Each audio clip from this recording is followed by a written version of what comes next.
como alguém que já quer seguir os passos do mestre com fé e razão conscientes, como alguém que em si já soubesse ouvir as vozes dos seres que habitam um espaço infinito. Eu encontrei tuas páginas e sequei minhas lágrimas, percebi que a dor da semente é o parto da vida. Convidamos a senhora Ivana Raíski a ocupar agora a tribuna para o estudo da noite. Ivana Raíski vai nos falar sobre as leis morais e a sociedade. A palavra é sua. Oi, pessoal, boa noite. Todo mundo bem? Tiveram um bom dia? Que coisa boa. Bom, nós estamos mais uma vez muito felizes de estarmos aqui com vocês nesse segundo dia dessa 27ª Semana Espírita de Ponta Negra, parabenizando o SEIC, não só pelo aniversário de 41 anos, né, por tudo isso que foi construído, que vem sendo mantido por essa equipe incansável de trabalhadores do Cristo, mas também por, durante 27 edições, manter essa Semana Espírita.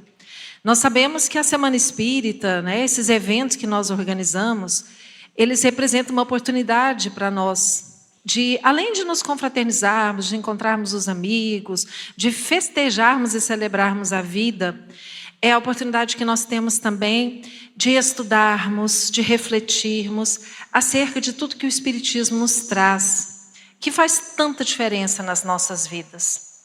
E quando Jesus ele nos alertou dizendo: conhecereis a verdade e a verdade vos libertará. Ele estava dizendo isso. Estudem, compreendam as leis de Deus. Porque quando nós estudamos o Espiritismo, nós compreendemos o porquê da vida. Nós entendemos tudo que acontece. Nada nos causa estranheza, porque nós vemos a lógica em todos os eventos da vida. Então o Espiritismo ele é libertador. E por ser libertador, ele é consolador. É a doutrina que mais nos traz essa consolação diante das dificuldades, dos desafios que nós todos em algum momento enfrentamos nas nossas vidas. E nós, em O Livro dos Espíritos, onde nós encontramos a base da doutrina espírita, primeira obra publicada, foi a partir do lançamento de O Livro dos Espíritos que surgiu o Espiritismo, como essa doutrina que nós temos. O Livro dos Espíritos, ele vem nos trazendo então a base dessa doutrina. Foi uma obra dividida em 4 partes, em 4 livros. A primeira parte, os Espíritos nos trazem respostas para as questões que Allan Kardec fez, que fala sobre as causas primeiras. Então ali nós vamos aprender sobre Deus, sobre a criação, sobre os fluidos. Depois nós temos a segunda parte do Livro dos Espíritos, em que nós vamos aprender sobre a vida no mundo espiritual. Como é que vivem os espíritos, quais são as relações que nós estabelecemos, né, entre encarnados, desencarnados. E é interessante que nessa segunda parte, lá na questão 132, Allan Kardec perguntou: qual é o objetivo da encarnação? Por que a gente tem que encarnar? E os espíritos responderam que é para que nós possamos evoluir, era para o nosso progresso. Isso quer dizer o quê? Que nós precisamos viver uns com os outros, conviver uns com os outros. Uma convivência que vai começar na família, independente dessa família ser consanguínea ou não, mas ali, né, onde nós somos colocados desde quando nascemos, e depois se estendendo para os ambientes sociais, a escola, que vem logo na sequência, depois os ambientes de trabalho, onde nós praticamos a nossa crença religiosa. Então, essa vida em sociedade, ela é fundamental para a nossa evolução. Ninguém evolui sozinho. É preciso que nós estejamos juntos nesse processo. Na terceira parte, nós vamos aprender sobre as leis morais, que são em número de 10 leis morais. Nós vamos hoje comentar sobre essas leis. E a quarta parte e última, que vem falar sobre as penas e gozos futuros. E é interessante assim, toda vez que a gente vai estudar Espiritismo, o ideal é que nós comecemos pelo começo. E começar pelo começo quer dizer começar estudando as obras da codificação de Allan Kardec. A primeira, o Livro dos Espíritos. Mas então, os Espíritos vieram desdobrando, aprofundando os ensinamentos que nós temos em O Livro dos Espíritos, nas outras 4 obras que nós consideramos como sendo obras básicas ou obras fundamentais. A primeira parte, que é o livro primeiro de O Livro dos Espíritos, ele foi desdobrado o seu conhecimento na obra A Gênese, que é a 5ª obra da codificação de Allan Kardec. A segunda parte, que fala sobre a vida no mundo espiritual, sobre os espíritos, ela foi desdobrada no livro dos médiuns. A terceira parte, que nos fala sobre as leis morais, que nós vamos estudar hoje, ela foi desdobrada em O Evangelho segundo o Espiritismo. E a quarta parte, que nos fala sobre penas e gozos futuros, foi desdobrada e aprofundada em O Céu e o Inferno. Então, são as 5 obras que nós chamamos de Pentateuco Espírita, que elas são fundamentais para nós consultarmos quando nós vamos realizar qualquer estudo. E aí é claro que existem outras obras que vieram para trazer informações que nos auxiliam na compreensão da codificação de Kardec, como as obras psicografadas por Chico Xavier, por Divaldo Franco, por Ivone Pereira, por vários médiuns sérios, que nós também tivemos a alegria de ter aqui conosco. Como nós vamos começar então estudando a terceira parte de O Livro dos Espíritos, nós vamos começar pelo primeiro capítulo lá da terceira parte, que é o capítulo 1, que vem nos falar sobre a lei divina ou natural. Essa lei divina ou natural é aquela que, de forma muito didática, os espíritos vão depois subdividir em outras 10 leis. E é interessante porque Allan Kardec faz essa pergunta, né? O que acham da ideia de nós dividirmos a lei divina ou natural em 10 leis morais? Aí os espíritos dizem, assim como foi feito com os 10 mandamentos de Moisés. Então, é uma forma didática de nós entendermos, né, o que é essa lei divina ou lei natural. E são muitas as questões. Hoje nós queremos deixar aqui com vocês o gostinho de depois chegarem em casa e buscarem para saber mais. Porque nós não teríamos tempo de nos aprofundarmos em cada uma dessas leis. Então, nós vamos fazer alguns comentários sobre cada uma das leis, torcendo para que depois todos nós possamos buscar o Livro dos Espíritos para nos aprofundarmos um pouco mais. Então, logo no começo desse capítulo 1, da terceira parte do Livro dos Espíritos, a questão é a 614. A questão 614, Allan Kardec pergunta assim: que se deve entender por lei natural? E os Espíritos, eles respondem de uma forma muito clara. Eles disseram, a lei natural é a lei de Deus. Então, quando nós estamos falando de leis morais, nós estamos falando de leis divinas, leis de Deus. E eles acrescentam e dizem assim, é a única verdadeira para a felicidade do homem. Esse é o caminho que nós temos que buscar se nós quisermos a felicidade para nós. Esse é o roteiro. Indica-lhe o que deve fazer ou não fazer, e ele só é infeliz porque dela se afasta. E quando nós vamos estudando essa lei natural ou divina, nós vamos percebendo que realmente, quando nós nos esforçamos para atendermos e seguirmos esta lei, não tem como dar errado. As coisas vão caminhando sempre no sentido da felicidade para nós. Então, é o esforço que a gente tem que fazer, né, buscando aí esse estudo. Mas na questão seguinte, Allan Kardec pergunta assim, a lei de Deus é eterna? Olha que pergunta interessante. Porque vejam só, se a gente aprende, né, que os atributos de Deus é que Deus é imutável, é que Deus é único, que Ele é misericordioso, Ele é Pai, Ele é bom, né? A sua providência não desampara ninguém.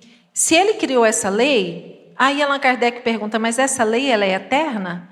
Ou será que Deus muda essa lei ao seu temperamento? Deus acordou irritado hoje, vou mudar a lei. Por quê? Porque a gente sempre tenta associar a Deus as características que são nossas, né? Da imperfeição espiritual que nós ainda temos. Então os Espíritos disseram, ela é eterna e imutável como o próprio Deus. Então a lei divina, ela é permanente. Ela não é uma para mim, uma para você, outra para você, uma para os povos que estão reencarnados na Terra, outra lei para outros planetas. Não, a lei é uma só. Ela é adequada e adaptada para cada um de nós, dependendo do nosso estágio evolutivo. Mas a lei é uma só. Aí nós vamos pular um pouquinho lá na questão 621, que a questão 621 também é uma questão que a gente ouve tanto em palestra. Onde está escrita a lei de Deus? Porque se existe essa lei, se essa lei é eterna, como é que a gente fica sabendo dessa lei? Onde que ela está escrita? Ela está escrita na consciência. Está na nossa consciência. Quer ver como é que é fácil a gente perceber? Todos nós sabemos que quando nós vamos fazer alguma coisa que é errada, a nossa consciência acusa. Vamos imaginar o seguinte, eu estou numa pressa danada, eu tenho que fazer algo importante, urgente, e eu chego no banco porque eu preciso conversar com o meu gerente do banco, e tem uma fila de pessoas ali aguardando. Eu às vezes sou amiga do gerente, eu dou uma olhadinha para ele e falo assim, você tem como me atender rapidinho, estou numa pressa danada? Aí ele fura, né, a fila, nos atende. Lá no fundo você pensa assim, mas meu Deus do céu, tinha gente esperando, chegou antes de mim. Será que essa pessoa também não está com pressa? Então, a nossa consciência ela nos acusa. Quando a gente faz alguma bobagem, a nossa consciência ela é como se ela gritasse ali, né, dizendo, presta atenção, isso aqui está errado. Então, essa lei está gravada na nossa consciência. E aí, na questão 625, também tem uma informação nesse capítulo que ela, para nós, ela é muito importante. Porque existem muitas crenças no mundo, muitos segmentos religiosos, que acreditam que Jesus, que para nós no Espiritismo, né, ele é o nosso modelo, o nosso guia, acreditam que Jesus é Deus. Então, é uma confusão que se faz com essa história de que Jesus é filho, mas ao mesmo tempo é pai. Aí Allan Kardec perguntou, né? Qual o tipo mais perfeito que Deus tem oferecido ao homem para lhe servir de guia e modelo? Porque a gente tem que ter alguém para seguir, um modelo. E os Espíritos responderam, Jesus. Então, Jesus é o nosso modelo. É aquele Espírito que esteve aqui, que mostrou para nós o que nós temos que fazer.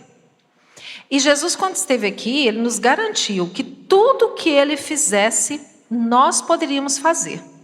Desde que nós tivéssemos vontade. E ele falou que a vontade, ela não precisava ser grande, não. A vontade do tamanho de um grão de mostarda. Né? Porque ele fala da fé, a importância da fé. E que se a gente tivesse a fé do tamanho de um grão de mostarda, nós poderíamos realizar prodígios. Então é esse que é o Espírito, que é o governador espiritual do nosso planeta, que está conosco desde o surgimento da vida nesse planeta, da sua formação, e que nos serve como guia e modelo. Mas nós entendemos que ele, da mesma forma que nós, é filho de Deus. Ele não é Deus, ele é filho. E ele, da mesma forma que nós, também foi criado simples e ignorante. Só que ele já chegou à perfeição há muito tempo. Ele é um espírito muito mais antigo. Porque Deus está o tempo inteiro criando. Então, Jesus, ele é o nosso irmão mais velho. Aquele que, junto com Deus, com outros espíritos crísticos, cuidam da criação divina. Bom, esse é, então, o primeiro capítulo dessa terceira parte do Livro dos Espíritos, das Leis Morais. Conforme nós fomos estudando essas leis, nós vamos observando o quanto elas são importantes para que a gente possa ter uma boa vida em sociedade. O quanto nós colocarmos em prática esses ensinamentos vai fazer com que nós vivamos numa sociedade melhor, mais justa, mais fraterna, que é o que todos nós queremos. Com paz, com segurança, com fraternidade. E aí nós vamos para o segundo capítulo dessa terceira parte, que vai nos trazer a lei de adoração. E aí é muito legal, porque Kardec ele sempre pergunta, né? Em que consiste a adoração? Se é lei de adoração, o que é adorar? Essa é a questão 649. Os Espíritos disseram, na elevação do pensamento a Deus. E é pela adoração que o homem aproxima a sua alma de Deus. Então, a prece é o mecanismo que nós utilizamos de adoração. E nós aprendemos que a prece, ela pode ser com 3 objetivos. Nós podemos pedir, louvar e agradecer a Deus. O mais comum é que a gente pede, não é? Às vezes a gente agradece e falta louvor. E eu confesso para vocês que eu sinto um pouco de falta desse louvor no nosso movimento espírita. Porque aquele momento em que o nosso irmão, o Levi, estava aqui cantando, né? Isso é um pouco de louvor. É um momento em que a gente entra em sintonia com Deus, só com aquele sentimento mesmo de gratidão. E a música, ela é um instrumento maravilhoso de louvor. Essa é o objetivo, né? O objetivo da adoração. Aí, lá na questão 659, é que ele vem falar qual é o caráter geral da prece. A prece é um ato de adoração. Orar a Deus é pensar nele, aproximar-se dele e pôr-se em comunicação com ele. Então, todos os momentos das nossas vidas, nós não podemos nos esquecer da importância da prece. A prece, ela serve nos momentos de aflição, de dificuldade, de dores, porque ela nos traz o alívio, o refrigério, ela fortalece a nossa fé, ela alimenta a nossa confiança, a esperança de que dias melhores virão. Então a fé, ela nos ajuda, ela nos sustenta. E a oração é esse elemento que nos une a Deus. Mas nós também devemos lembrar da oração nos momentos felizes.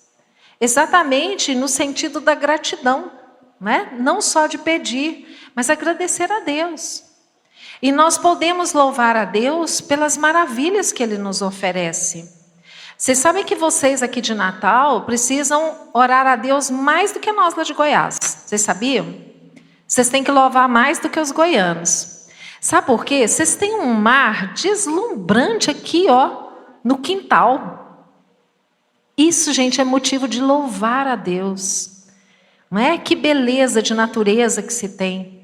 Lá em Goiás nós também temos muito motivo para louvar a Deus. Mas é isso, é esse sentimento de gratidão que a gente tem que ter. Isso nos alimenta, isso faz muito bem para todos nós. Seguindo adiante, no capítulo 3, nós vamos ver sobre a lei do trabalho. Ai, ai, né? Não pode faltar trabalho. Aquela história de que quando a gente morre ou quando desencarna, vai para o céu ou vai para o plano espiritual para ficar lá só comendo uva e tocando harpa. Não existe, né, gente? O trabalho, ele faz parte da nossa oportunidade de evolução. Então, na questão 675, Allan Kardec perguntou assim: só devemos entender por trabalho as ocupações materiais? Porque a gente sempre pensa, trabalho a gente associa primeiro com obrigação, uma coisa que a gente é obrigado a fazer, é uma coisa que a gente relaciona com trabalho material, não é? A gente precisa para sobreviver, para se manter, para promover o progresso no mundo. E é verdade, o progresso, né, ele vem à custa do nosso trabalho, do nosso esforço. O trabalho material ele é necessário. Mas será que é só isso que é trabalho? E aí os espíritos dizem assim: não. O espírito trabalha assim como o corpo. Toda ocupação útil é trabalho. Olha que legal. Toda vez que a gente está fazendo algo que é útil, de alguma forma, nós estamos trabalhando. E pensando nisso, será que a gente trabalha quando dorme? O que vocês acham? Trabalhamos, né? Por quê? Porque quando nós dormimos, o corpo descansa. Mas nós, como seres espirituais que somos, nós não sentimos essa necessidade de ficar dormindo, né? Então nós nos libertamos do corpo, e se nós quisermos isso, vai depender de nós, nós podemos participar de trabalhos importantes no plano espiritual.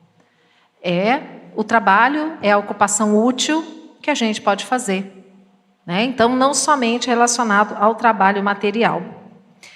Depois, a questão 683 desse capítulo, ela também traz uma pergunta interessante, porque Kardec pergunta assim: qual é o limite do trabalho?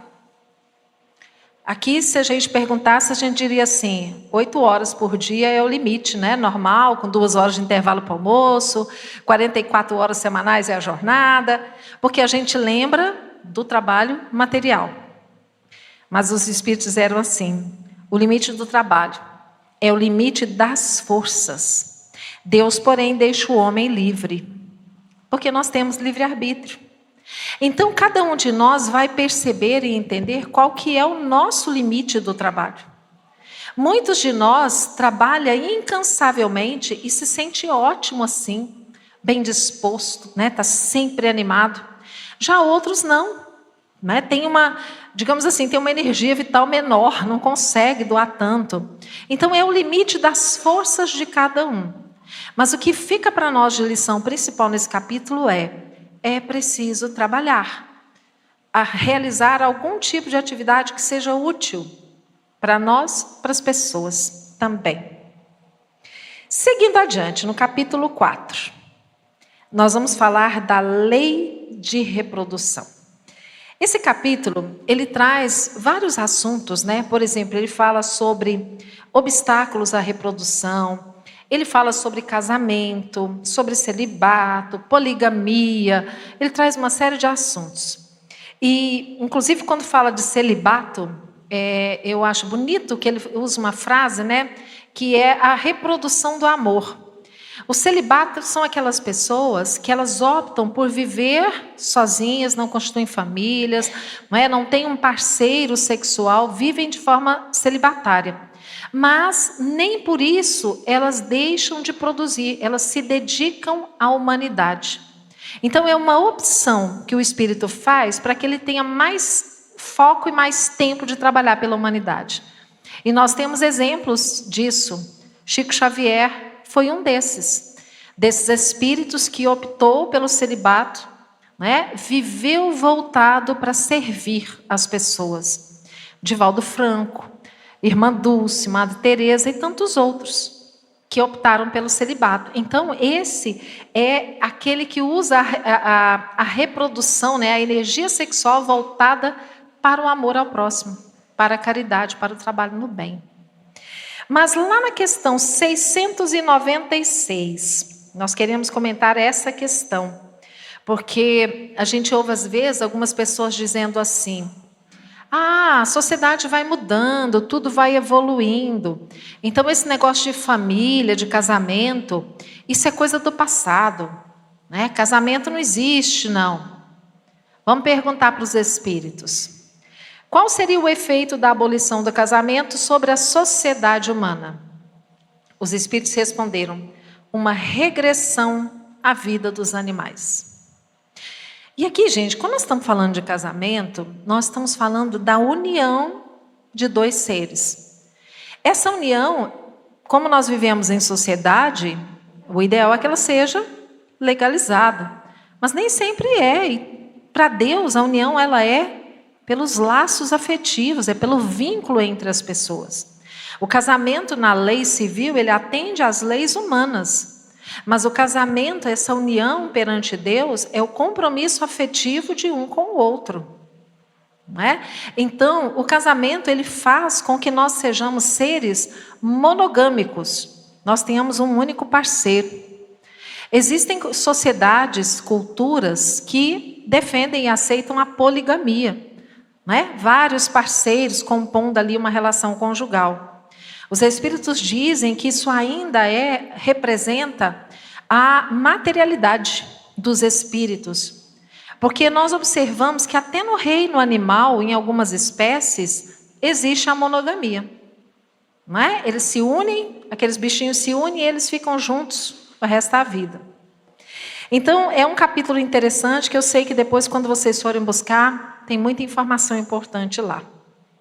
No capítulo 5, nós vamos encontrar o estudo sobre a lei de conservação.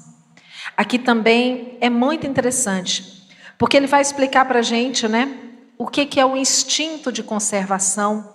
Lá na questão 703, Allan Kardec pergunta assim: com que objetivo Deus concedeu a todos os seres vivos o instinto de conservação?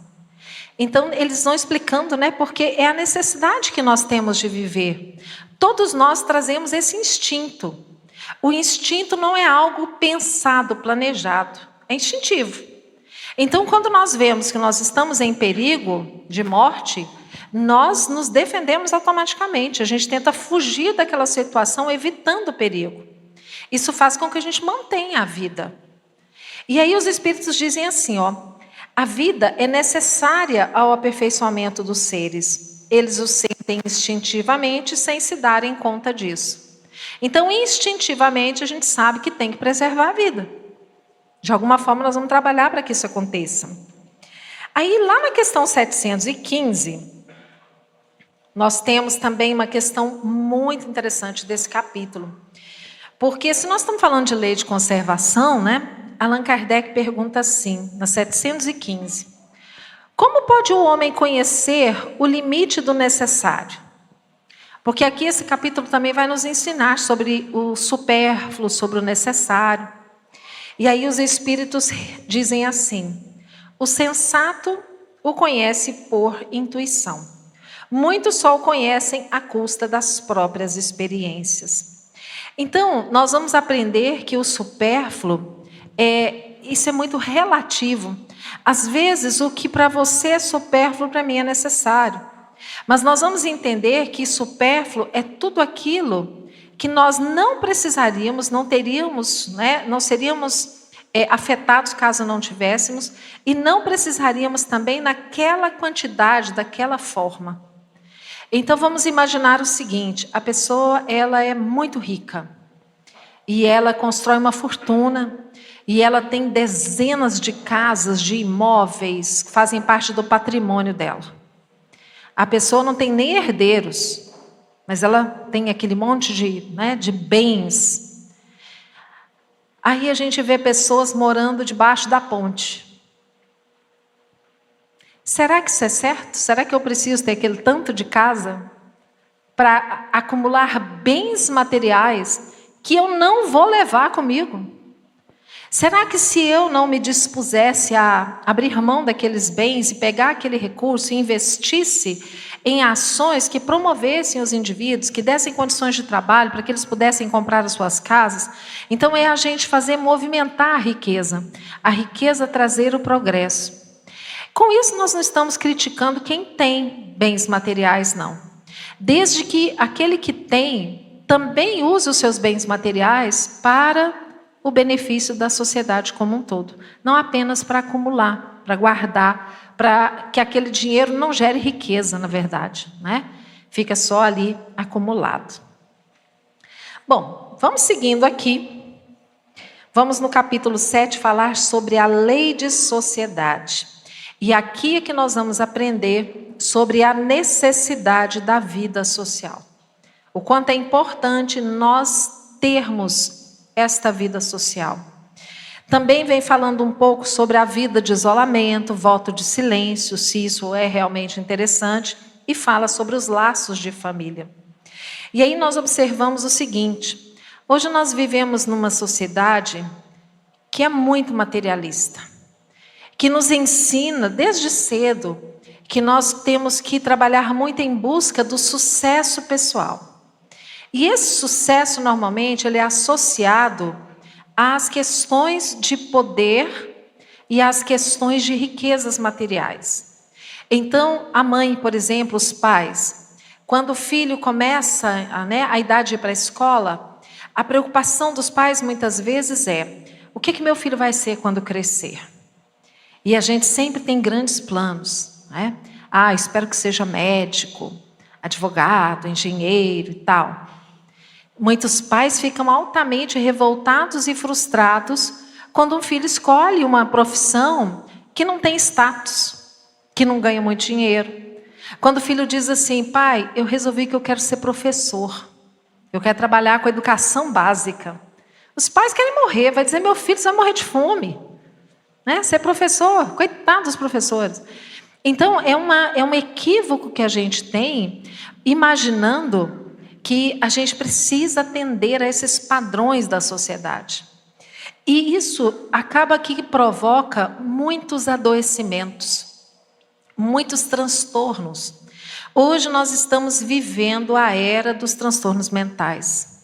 Pessoas que estão ansiosas, né, sofrendo com ansiedade, sofrendo com depressões, com síndromes diversas, síndromes do pânico, transtorno bipolar e tantos outros, que acaba que a pessoa ela se sente tão pressionada por resultados que ela acaba adoecendo.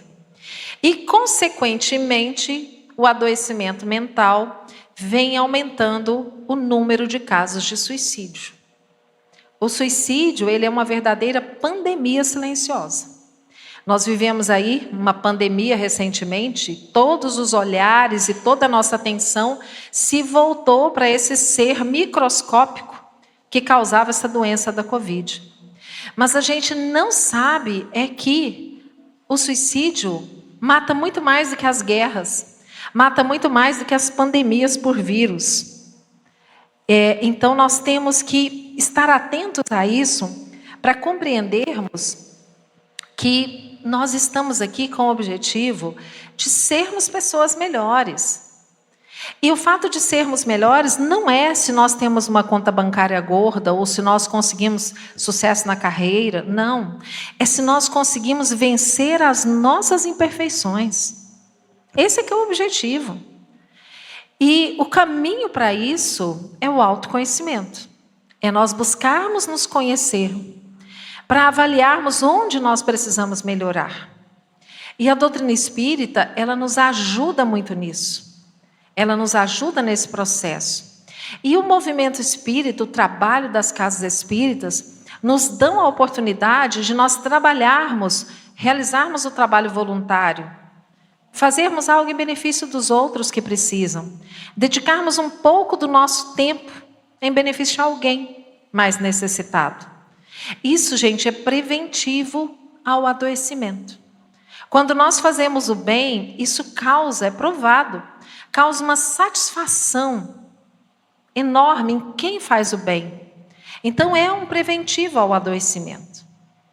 Então, nessa lei de sociedade, na questão 766, Kardec pergunta assim: a vida social está na natureza?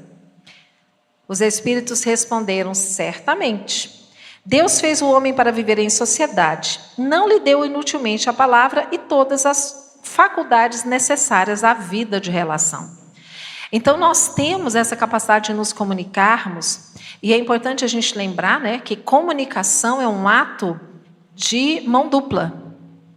Quando eu falo, é preciso que alguém me ouça, mesmo, me escute. Então, enquanto eu falo, o outro está prestando atenção, mas eu também preciso saber ouvir. Então, eu falo, você me ouve, você fala, eu te ouço, e é preciso que a gente compreenda a mensagem um do outro. Nós estamos num momento da humanidade em que nós temos que ter mais tempo para ouvir.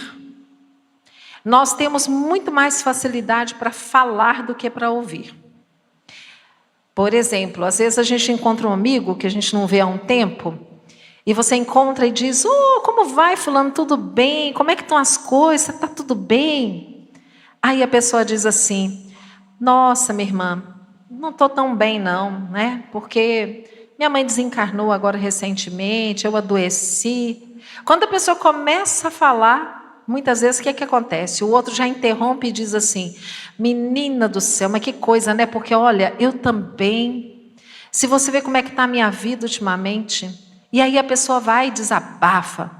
Ela não teve a paciência de ouvir o outro. A gente muitas vezes, quando é obrigada a ouvir, é nítido que a gente percebe nas pessoas que ela está olhando para você, mas a mente está longe. Né? Você começa a falar, você vai falando, a pessoa está te olhando assim, mas você percebe que a mente dela já buscou outros caminhos. Então nós precisamos treinar a empatia, de entendermos e nos colocarmos na posição do outro e aprender a ouvir. Isso também é preventivo para o adoecimento mental.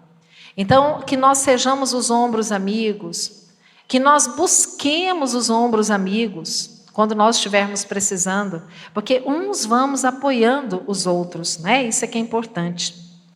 Lá na questão 774, tem uma frase que eu acho muito interessante, que diz assim: os laços sociais são necessários ao progresso, e os laços de família tornam mais apertados os laços sociais. E na questão 775, qual seria para a sociedade o resultado do relaxamento dos laços de família? Uma recrudescência do egoísmo. Então a família, os laços familiares, que é o nosso primeiro núcleo social que nós vivemos, eles são fundamentais para nós. Ali é a nossa primeira escola. E nós não estamos por acaso nessa família. Não existe acaso na obra de Deus.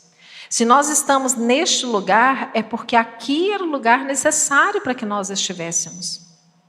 Às vezes nós pensamos assim: mas gente, eu estou na família errada, porque eu não tenho afinidade nenhuma com ninguém da minha família. Parece que eu sou um estranho aqui nessa família. Pode ser que seja mesmo. Porque é possível que nós reencarnemos junto de espíritos com os quais nós nunca tenhamos encontrado antes. Mas isso não é por acaso. É a oportunidade que nós temos de encontrar a condição necessária para o nosso aprendizado e de nós aprendermos a amar a todos de forma indistinta. Então, aquele que hoje é nosso parente pelo laço consanguíneo, mas que a gente ainda não tem aquela afinidade, nós temos que trabalhar para aprender a amar esse parente, para que ele passe a ser da nossa família. Porque a família é a família espiritual. Por isso que quando nós encontramos alguém, às vezes a gente conhece uma pessoa e desenvolve uma afinidade tão grande. Você começa a conversar com a pessoa e desenvolve uma amizade, e você tem um amor e um carinho por essa pessoa, que você diz assim: gente, essa pessoa é mais do que um irmão para mim, é mais do que uma irmã. Ali nós estamos reencontrando pessoas da nossa família espiritual, que provavelmente já foram parentes consanguíneos, mas que hoje estão nas condições de amigos, né, de colegas. Então essa é a maravilha de Deus. Bom, seguindo no capítulo 7, nós vamos estudar sobre a lei de progresso, que também é um capítulo muito interessante, né? Na verdade, assim, o livro todo é muito interessante. A gente pode ficar estudando o tempo inteiro, que nós estamos sempre descobrindo coisas novas em O Livro dos Espíritos. Aí, lá na questão 785, Allan Kardec perguntou assim: qual o maior obstáculo ao progresso? Alguém sabe? Essa é uma pergunta que todo mundo conhece também.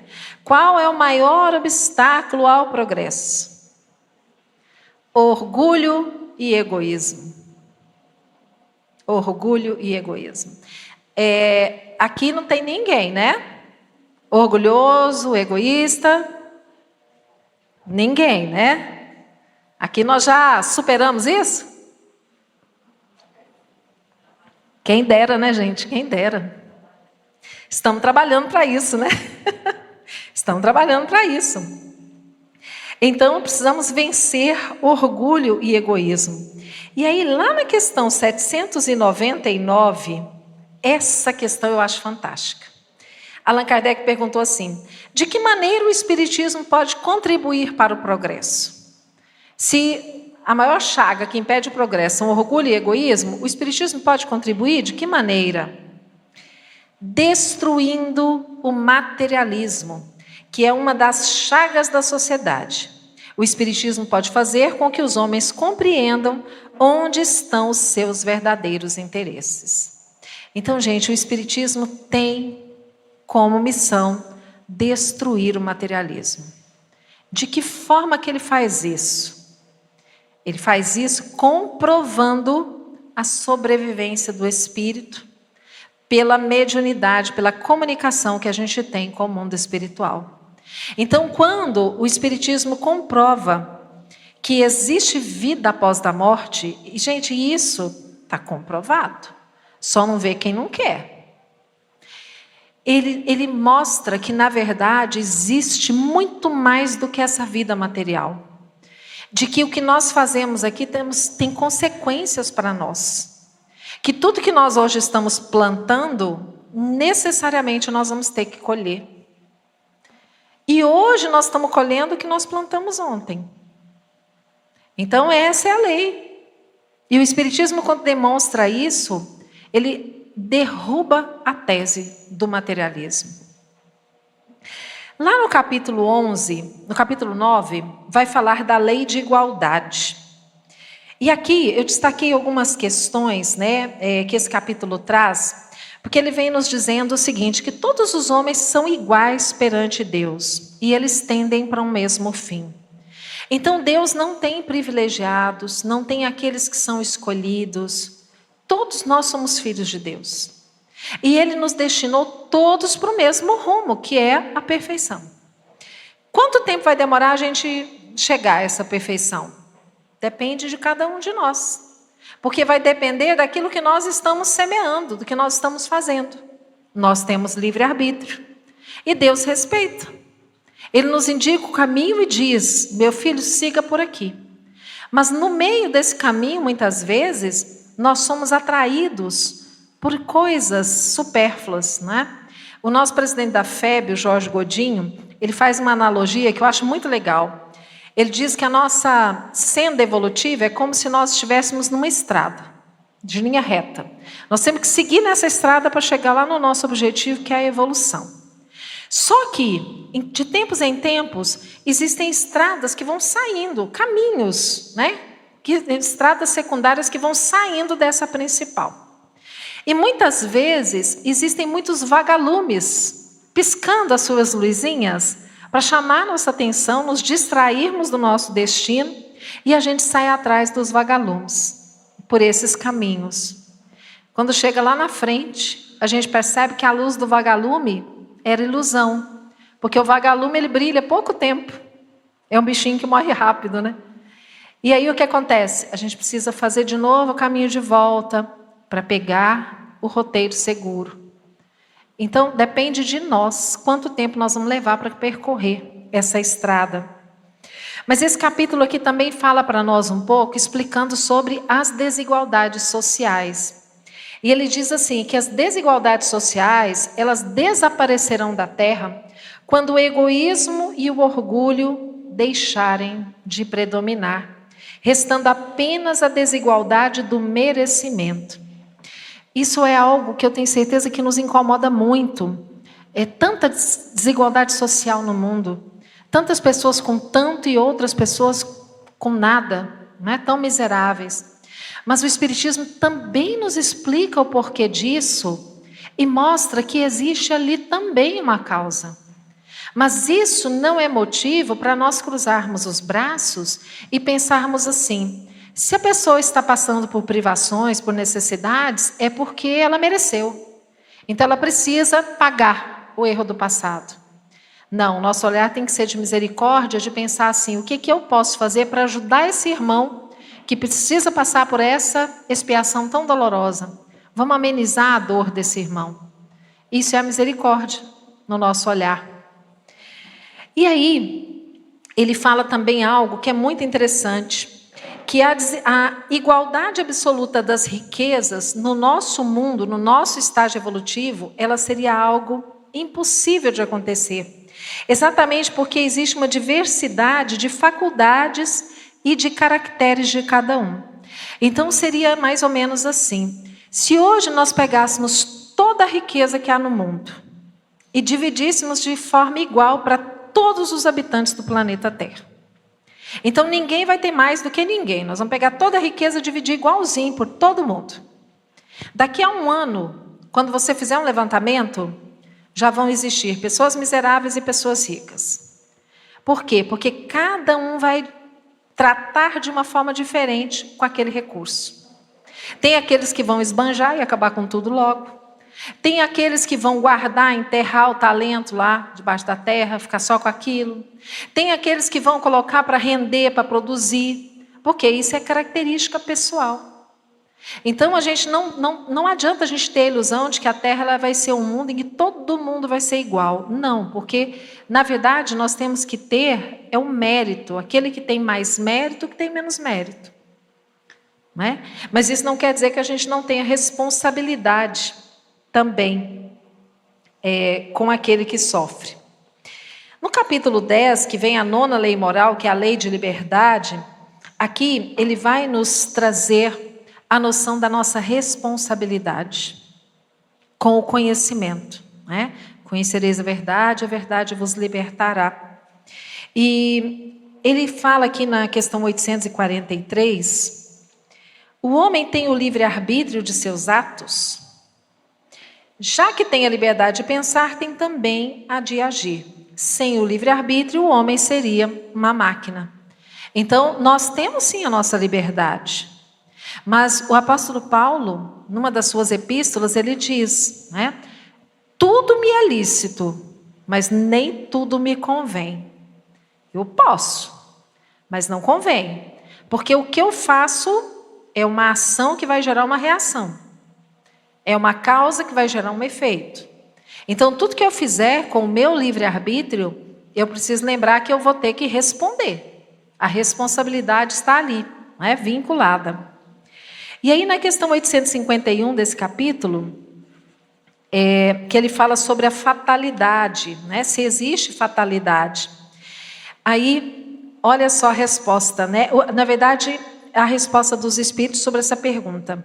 Questão 851. A fatalidade só existe pela escolha que o Espírito fez ao encarnar, de sofrer esta ou aquela prova. Ao escolher, ele elege para si uma espécie de destino, que é a consequência mesma da posição em que se achará colocado. Aqui ele está falando, né, das provas físicas, porque as provas morais, a vida vai nos colocando e nós é que temos o livre-arbítrio de saber como é que nós vamos agir diante delas. Bom, no capítulo 11, que fala sobre a lei de justiça, amor e caridade, que os Espíritos falam que essa é a mais importante, é aquela que abarca praticamente tudo. Aqui nós vamos ver sobre os direitos, a justiça e os direitos naturais. E a questão 875, Kardec pergunta assim, como é que se pode definir a justiça? A justiça consiste no respeito aos direitos de cada um. Respeitar o direito de cada um. A gente tem que lembrar que o nosso direito, ele vai até o momento em que eu não invado o direito do outro. O meu limite é esse. E Jesus nos deixou uma regra de ouro, que diz assim, não faça ao outro o que você não gostaria que alguém te fizesse. Então, ele nos deixou a regra. E aqui, também nesse capítulo, está uma das questões que a gente mais ouve e estudamos do Livro dos Espíritos. Quando fala de caridade, questão 886.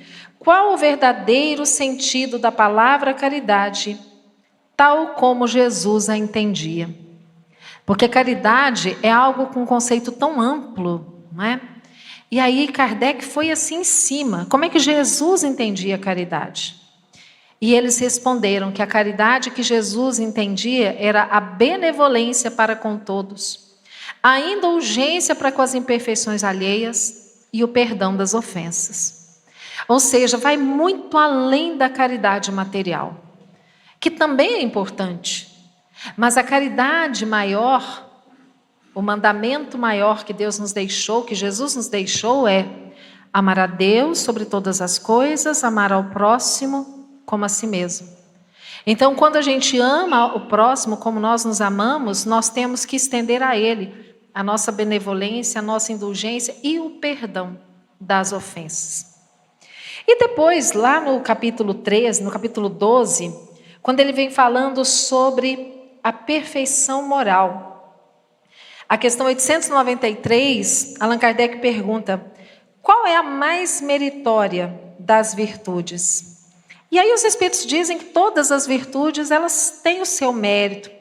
Mas a mais meritória, aquela que é a sublimidade da virtude, é aquela que consiste no sacrifício do interesse pessoal pelo bem do próximo, sem segundas intenções. Ou seja, quando a gente faz algo sem esperar nada em troca. Fazer o bem pela alegria de ajudar, de fazer o bem. Com isso, nós então compreendemos que nós estamos aqui com o objetivo de sermos pessoas melhores. Mas como que a gente vai se tornar melhor? Como que nós vamos buscar essa perfeição que Jesus nos falou? Sede perfeitos como é perfeito o vosso Pai Celestial. Como é que a gente consegue ser perfeito vivendo num mundo de tanta imperfeição? E aí é preciso que a gente busque o conhecimento e o esforço para colocar em prática as virtudes. Porque as virtudes, elas são o contrário, o outro lado, dos vícios morais. Então, se eu tenho o ódio como um vício moral, eu tenho o amor como uma virtude. Se eu tenho a ira como um vício moral, eu tenho a paciência como a virtude. Então, a gente precisa buscar essas virtudes. E nós vamos fazer isso com o esforço que a gente faz todo dia. Começando pela virtude da humildade. Essa é a virtude de base. Tem um livro que eu gosto muito, que eu trouxe até para compartilhar com vocês. O meu ele já está todo amassado, amarelinho, porque eu gosto muito de estudá-lo. Chama o Código do Monte, as virtudes do Sermão da Montanha. Esse é um livro do Dr. Sérgio Lopes, um médico psiquiatra gaúcho que mora em Pelotas. Aqui ele faz um estudo muito legal, porque ele vai associando a prática das virtudes com as bem-aventuranças do Sermão da Montanha. Mas aí, quando ele fala aqui, que o nosso processo evolutivo é como se nós tivéssemos que escalar uma montanha. Então, quando você chega lá no pé do monte e você olha para cima, nossa, está longe, Difícil. Para você subir essa montanha, vai ter que suar muito, trabalhar muito para chegar lá no topo. E quando a gente olha aqui em volta, a gente não enxerga longe. A gente só consegue enxergar aquilo que está aqui mais perto. Mas à medida que a gente começa a subir o monte, o nosso olhar ele vai se ampliando, a gente começa a enxergar mais longe. Até que quando a gente chega lá no topo, a gente tem uma visão de tudo que tem em volta, de todo o perímetro. Então assim é o nosso processo evolutivo. Quando nós estamos lá no pé do monte, é quando nós estamos começando essa nossa escalada rumo à felicidade, à perfeição. À medida em que nós vamos nos afastando da terra, que representa a vida material, nós vamos nos ampliando a compreensão, os horizontes vão sendo ampliados. E aí ele fala que a primeira virtude que nós temos que adquirir é a virtude da humildade. Por quê? Porque só quando a gente é humilde é que nós percebemos que nós temos que mudar. Nós começamos a fazer aquela análise, que Santo Agostinho recomenda para nós, de ao fim do dia, lembrar de tudo que nós fizemos e pensar onde que eu posso ser melhor. O que eu posso fazer de diferente amanhã para que eu seja uma pessoa melhor? É autoconhecimento. Mas para que eu faça isso, eu preciso enxergar os meus defeitos. Eu preciso entender que eu cometo erros. E aí, gente, é uma dificuldade enorme que nós temos. Normalmente nós negamos as nossas dificuldades. Por quê? Porque nós nem enxergamos elas. Quantas vezes a gente vê alguém criticando alguma coisa no outro, e você que está de fora observando, você pensa assim, gente, mas olha ali, ó, a Mônica criticou o Duda, mas ela faz igualzinho. Ela não percebeu, né? Quantas vezes eu critico alguém e depois alguém chega para mim e fala assim, você já parou para pensar que aquilo que você estava acusando ali, ó, a pérola, você também fez semana passada? E quando alguém mostra isso para nós, a tendência que a gente tem é de buscar uma desculpa. Aí a gente diz assim, não, tudo bem, você tem razão, aquele dia eu fui um pouco ríspida, né, com a Mônica, respondi, mas você viu o que ela falou para mim antes? Ela provocou. E aí a gente ouve assim, eu não tenho sangue de barata, não. Lá em Goiás a gente usa essa expressão, não sei se vocês usam aqui. Essa história de não ter sangue de barata, né? Ou seja, eu não levo desaforo para casa. Então, isso mostra que nós ainda temos muita dificuldade de olhar para nós, de enxergar os nossos defeitos. Então, essa busca da perfeição, é preciso que a gente comece a fazer esse movimento de olhar para dentro, de olhar para nós. Nós só vamos viver em sociedade com harmonia, com fraternidade, com paz, que é tudo que a gente quer. Um mundo melhor. Nós só vamos fazer isso quando nós enxergarmos onde nós temos que mudar, o que é que nós temos que melhorar. Porque o mundo só vai ser melhor quando nós formos pessoas melhores. Não tem outro jeito. Não tem outra conta. E esse esforço que a gente faz no sentido de domar as nossas más inclinações e nos tornarmos melhores, é o que faz com que nós sejamos reconhecidos como os verdadeiros espíritas. Então, meus amigos, é algo assim, muito óbvio, mas que não é fácil, né? Não é fácil por quê? Porque nós ainda somos muito imperfeitos, muito apegados à vida material. Mas quanto mais nós estudamos o Espiritismo e compreendemos os seus ensinamentos, porque o Espiritismo ele não pode ficar só aqui no intelecto, ele tem que ser sentido, ele tem que ser vivenciado, é colocar em prática no dia a dia o conhecimento intelectual que a gente tem com o estudo. Allan Kardec nos fala assim, que não basta crer, é preciso sobretudo compreender. Compreender o Espiritismo é entender que nós não estamos aqui por acaso, que nada acontece por acaso, que não existe injustiça no mundo, que tudo está como deve ser, mesmo com toda a bagunça que a gente está vendo aí acontecer, mas que vai depender de cada um de nós a construção deste mundo melhor e de termos uma sociedade mais justa, mais igualitária, mais fraterna, mais pacífica. Vai depender de cada um de nós.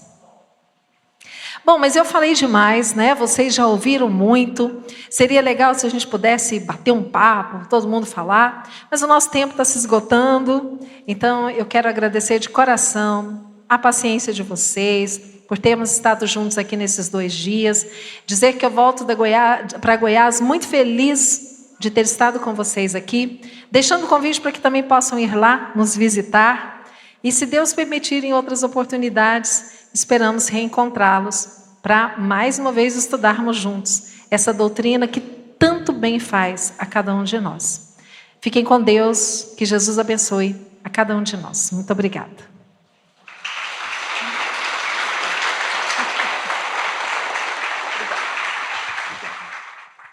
Com alguém que já quer seguir os passos do mestre com fé e razão conscientes, como alguém que em si já soubesse ouvir as vozes dos seres que habitam um espaço infinito. Eu encontrei tuas páginas e sequei minhas lágrimas, percebi que a dor da semente é o parto da vida.